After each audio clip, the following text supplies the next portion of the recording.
On Tuesdays and Thursdays each week, staff from American Gateways spend mornings and afternoons with women at Teton Hutto Residential Center, helping them understand their rights and the complexities of immigration law as it applies to their cases.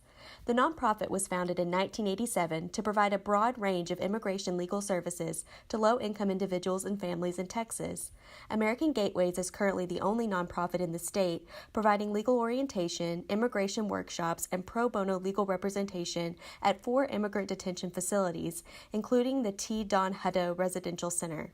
Whitney Drake, a staff attorney at American Gateway's office in Austin, currently coordinates the nonprofit's work at Hutto, along with working with her own clients.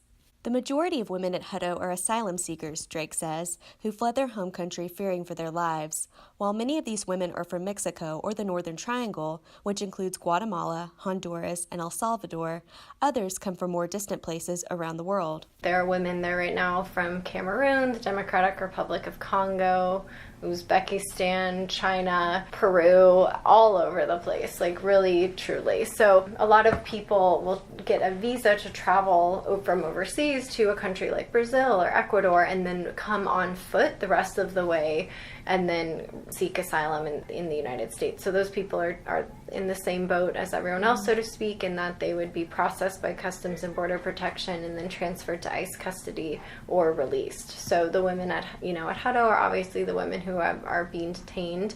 Most of the women at Hutto are asylum seekers, the vast majority. So they're detained either pending the outcome of their initial interview with the Houston Asylum Office. To qualify for asylum, an individual must show that they have suffered persecution or have a legitimate fear that they will face persecution in the future based on their race, nationality, religion, political opinion, or membership in a particular group. Going through the legal process to gain asylum can be time-consuming. Women are at Hutto for an average of 31 days. Those stays can last much longer, according to Drake. So some women will be there for about 6 weeks, let's say, and that would be like best case scenario. They await their credible fear interview, let's say. They receive a positive outcome, great, and then they apply for release from detention, whether that be through a bond or parole, which is available for people who have never had a deportation order and come to a bridge or an airport. And they're released. And so that whole process can be fairly quick. But there are many, many women who aren't released and have to remain detained during their entire asylum case and their appeal if they lose and need to appeal. So some women have been there for over a year. A lot of women are there for a period of like 6 to 9 months, I would say. But it really varies. If you're not let out via bond or parole in the beginning, you're going to be there for many, many months. Being detained, especially for longer periods, takes a toll on the women, many of whom have experienced trauma, Drake says. I would say most of the women at Hutto are in active trauma. So they are not adjusting well to being detained. Because they're all asylum seekers, they're people who have recently experienced trauma, maybe experienced trauma on the way to the United States, and then detention is just another form of trauma. So a lot of women feel disempowered, confused, scared, anxious, upset. It's a really high anxiety, high traumatized population.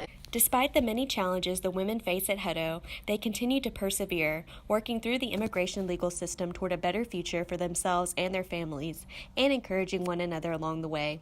We also see a lot of beautiful things among the women. They're resilient. They've made it this far and they continue to make it. They treat each other very well. They make friends. They help each other out. So there's that side to it too. Each time Drake and her colleagues come to Hutto for their on-site visits, they never completely know what to expect. There have been times when 100 women were sitting for the afternoon presentation, and 40 to 60 women wanted consultations. But their hard work and the perseverance of the women they serve has led to positive outcomes, including women winning their asylum case, being released from detention to continue their case, or placing women with pro bono attorneys. But more than these wins, Drake says what keeps her motivated is her passion for ensuring equal access to justice. Information is powerful. They can at least understand what's going on a little bit better. Those things are important to me. Being a presence in the detention center. If we weren't there, or if no service provider was there, it would be a whole world. We wouldn't see any of those victories at all.